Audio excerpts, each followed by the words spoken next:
जय माता दी। नमस्कार दोस्तों। नवरात्रि का पावन और पवित्र समय चल रहा है और ऐसे में अगर आप लाल और हरी चूड़ियां से जुड़ा यह एकमात्र असरदार और चमत्कारी उपाय कर लेते हैं तो मात्र 24 घंटे में आपकी हर मनोकामना पूरी हो जाएगी। दोस्तों, ये उपाय कलयुग में एकमात्र ऐसा उपाय है जो मात्र एक बार करने से अपना असर दिखाना शुरू कर देता है। दोस्तों, नवरात्रि का पावन पर्व शुरू हो चुका है। ऐसे में हर कोई मां दुर्गा की कृपा पाना चाहता है, पर आज के समय में कई ऐसे लोग हैं जो अपनी समस्याओं से परेशान हैं पर उनका निवारण नहीं जानते। इसलिए आज हम आपको गुरुजी द्वारा बताए गए एक ऐसे चमत्कारी उपाय के बारे में बताने जा रहे हैं जिसको अगर आप शारदीय नवरात्रि में किसी भी समय कर लेते हैं तो मां दुर्गा आपसे खुश हो जाएगी और आपकी किस्मत चमक जाएगी और आपके घर से तुरंत ही हर प्रकार की गरीबी और हर प्रकार की समस्याओं का नाश हो जाएगा।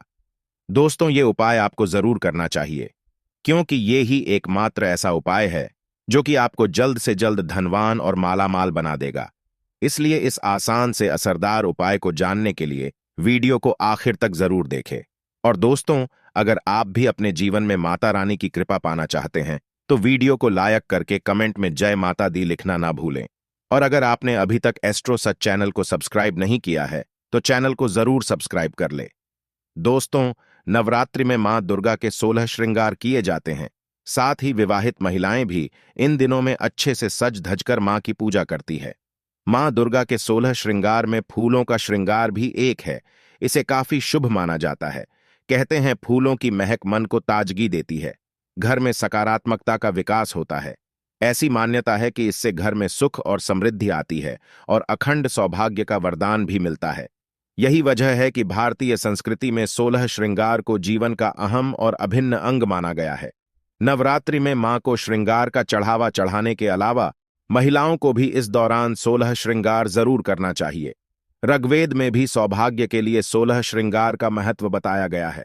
16 श्रृंगार में मौजूद हर एक श्रृंगार का अलग अर्थ है। भिंडी को भगवान शंकर के तीसरे नेत्र से जोड़कर देखा जाता है। वहीं सिंदूर सौभाग्य और सुहाग की निशानी होती है। महावर और मेहंदी को प्रेम से जोड़कर देखा जाता है। काजल बुरी नजर से बचाता है। मां का 16 श्रृंगार करने से घर और जीवन में सौभाग्य आता है।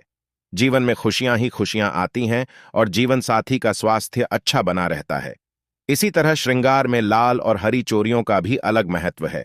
दोस्तों, धार्मिक शास्त्र के अनुसार अगर आप इस नवरात्रि में इन पेड़ों पर हरी और लाल चूड़ियां बांध देते हैं तो आपका दुर्भाग्य सौभाग्य में बदल जाएगा।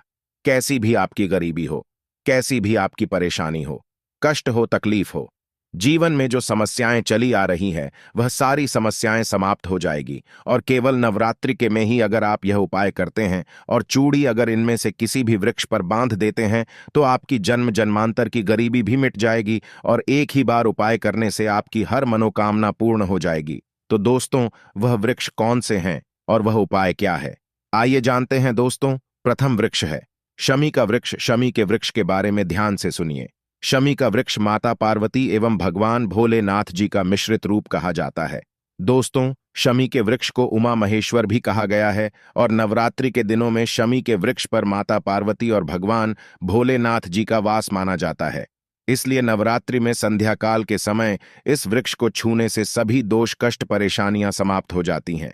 दोस्तों, नवरात्रि में किसी भी दिन वृक्ष की झड़प पर अगर कच्चा दूध ढाला जाए तो भगवान भोलेनाथ शीघ्र प्रसन्न होते हैं एवं माता पार्वती जी का खूब आशीर्वाद प्राप्त होता है। दोस्तों, शमी का वृक्ष जिस घर में लगा होता है उस घर में कल्याण हो जाते हैं और सभी प्रकार के भौतिक सुखों की प्राप्ति होती है। तो दोस्तों, नवरात्रि में किसी भी दिन शमी वृक्ष पर उमा महेश्वर का ध्यान करते हुए 2 जोड़ी हारी चोरी जरूर बांधे। ऐसा करने से सभी प्रकार के भौतिक सुखों की प्राप्ति होती है। और अगर आप शमी के पत्ते भगवान भोलेनाथ के पूजन में उन्हें चलाते हैं तो इससे आपके घर में माता लक्ष्मी जी स्वयं वास करने आती है और महादेव खुद चलकर आपके घर में वास करते हैं और आपकी कैसी भी दरिद्रता हो, कैसी भी गरीबी हो, कैसी भी परेशानी हो, सब समाप्त हो जाती है। दोस्तों, दूसरा वृक्ष है धतूरे का वृक्ष। दोस्तों, धतूरे का वृक्ष भगवान शिव का रूप माना गया है। यह वृक्ष पर स्वयं काल भैरव के अंश से उत्पन्न हुआ है, ऐसा माना जाता है। दोस्तों, शिवलिंग पर धतूरे का पुष्प चढ़ाने से राहु केतु के दुष्प्रभाव से बचे रहते हैं। और दोस्तों, आप नवरात्रि में किसी भी दिन धतूरे के वृक्ष पर अगर 2 जोड़ी हारी चोरी बांधते हैं तो आपको शत्रु से छुटकारा मिलता एवं शत्रु का सर्वनाश होता है। इसलिए दोस्तों, धतूरे का वृक्ष आपको अपने आसपास कहीं पर भी मिल जाएगा, तो इस वृक्ष पर आपको एक जोड़ी या फिर 2 जोड़ी हरी चूड़ियां जरूर बांध कर आनी है।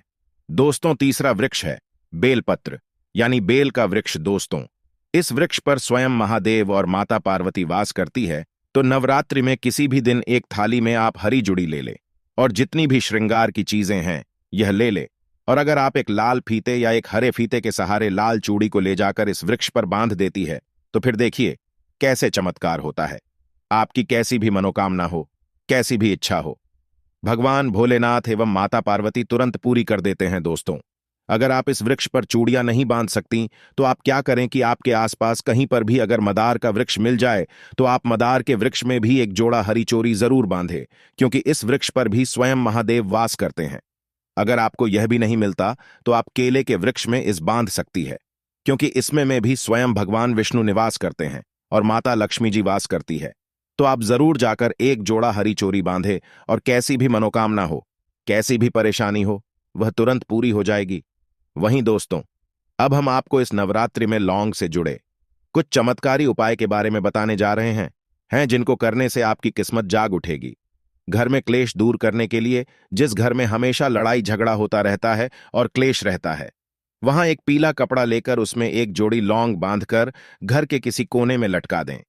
इससे आपके घर में सुख शांति आएगी, घर में सुख शांति का माहौल बना रहेगा। नौकरी में सफलता। आजकल के समय में हर किसी को रोजगार या नौकरी की तलाश है। काफी समय प्रयास करने के बाद भी जब असफलता हाथ लगती है, तो इंसान मायूस हो जाता है। नौकरी में सफलता प्राप्त करने के लिए नवरात्रि के दौरान प्रतिदिन 7 बार लौंग का एक जोड़ा अपने सिर से उतारकर मां दुर्गा के चरणों में अर्पित करें। इस उपाय से नौकरी संबंधी समस्याएं दूर हो जाएंगी। घर की नकारात्मक को दूर करें। अपने घर में प्रतिदिन एक जोड़ी लौंग कपूर के साथ जलाने से आपके घर में पनप रही कलात्मकता को दूर कर देगा। मान्यता है कि इसे प्रतिदिन करने से जरूर लाभ मिलता है और घर से नकारात्मकता दूर हो जाती है। घर से बीमारी दूर करने के उपाय। यदि आपके घर में लगातार कोई बीमार रहता है, तो नवरात्रि में किसी भी दिन तवे पर 7 लौंग जलाकर घर के किसी कोने में रख दें। ज्योतिष शास्त्र के अनुसार ऐसा करने से कुछ ही दिन में फर्क नजर आने लगता है। आर्थिक तंगी दूर करने के उपाय। यदि आपके घर में आर्थिक तंगी लगातार बनी रहती है, तो नवरात्रि में पूजा के समय गुलाब के फूल के साथ 2 लौंग अर्पित करें। इसके अलावा एक लाल रंग के कपड़े में 5 लौंग और 5 कौड़ियों बांधकर तिजोरी या फिर अलमारी में रख दें। ऐसा करने से देवी दुर्गा की आप पर असीम कृपा होती है और घर में धन का आगमन होता है। राहु केतु के लिए उपाय। ज्योतिष शास्त्र में राहु केतु को सबसे क्रूर ग्रह माना जाता है। इनके अशुभ प्रभाव को कम करने के लिए नवरात्रि में रोजाना आपको लौंग का दान करना चाहिए। इसके अलावा नवरात्रि में शिवलिंग पर रोज लौंग का जोड़ा चढ़ाएं। ऐसा करने से आपकी कुंडली से राहु और केतु के अशुभ प्रभाव दूर होते हैं और आपके घर में खुशहाली आती है। वहीं दोस्तों, आपको इस नवरात्रि में अपनी राशि के अनुसार ये उपाय जरूर करने चाहिए। मेष राशि के जातकों को नवरात्रि के दौरान सिद्ध कुंजिका स्तोत्र का पाठ करना चाहिए। इस उपाय को करने से मकान, जमीन और वाहन का सुख प्राप्त होता है। वृष राशि के जातकों को सब श्लोक दुर्गा का पाठ करना चाहिए। ऐसा करने से मां की कृपा आपके ऊपर हमेशा बनी रहती है और आर्थिक स्थिति में भी सुधार देखने को मिलता है। मिथुन राशि अपनी हर तरह की मनोकामना को पूर्ण करने के लिए नवरात्रि के दौरान दुर्गा सप्तशती का पाठ करें। इस उपाय को करने से परिवार में सुख शांति बनी रहती है और हर तरह का ऐशो आराम प्राप्त होता है। कर्क राशि नवरात्रि के दौरान मां दुर्गा के साथ भगवान शिव की उपासना करें। दोनों की साथ में पूजा करने से साहस और पराक्रम बना रहता है। सिंह राशि के जातक इन 9 दिनों के दौरान देवी सहस्रनाम का पाठ करें। इसका पाठ करने से करियर में कभी भी असफलता का मुंह नहीं देखना पड़ता। कन्या राशि नवरात्रि के पावन दिनों के दौरान दुर्गा सप्तशती और अरण्य कांड का पाठ करना शुभ होता है। ऐसा करने से जीवन में चल रहे हर तरह के कलेश से मुक्ति मिलती है। तुला राशि के जातकों को सप्त श्लोक की दुर्गा का पाठ करना चाहिए। इसका पाठ करने से जीवन में सुख समृद्धि में वृद्धि देखने को मिलती है। वृश्चिक राशि के जातक दुर्गा सप्तशत या फिर रामचरितमानस का पाठ कर सकते हैं। ऐसा करने से मानसिक सुख की अनुभूति मिलती है और आपका शरीर हमेशा रोग मुक्त रहता है। धनु राशि दुर्गा सप्तशती का पाठ करने से धनु राशि के जातकों को धन के साथ साथ मान सम्मान भी मिलता है। राशि मकर राशि के जातक मां दुर्गा को लाल फूल अर्पित करें। ऐसा करने से मां दुर्गा आपके सारे अटके हुए काम पूरे कर देती है। कुंभ राशि के जातकों को मां दुर्गा के मंत्रों का जाप करना चाहिए। इसी के साथ ज्यादा जल्दी फल प्राप्त करने के लिए राम रक्षा स्तोत्र का भी पाठ कर सकते हैं। ऐसा करने से भाई और शत्रुओं से मुक्ति मिलती है। मीन राशि मां दुर्गा को मिठाई का भोग लगाएं। इसके अलावा में ही क्लीन चामुंडा आए विच्चय मंत्र का जाप करें। ऐसा करने से सुख समृद्धि के साथ साथ मां भी आपके घर में धन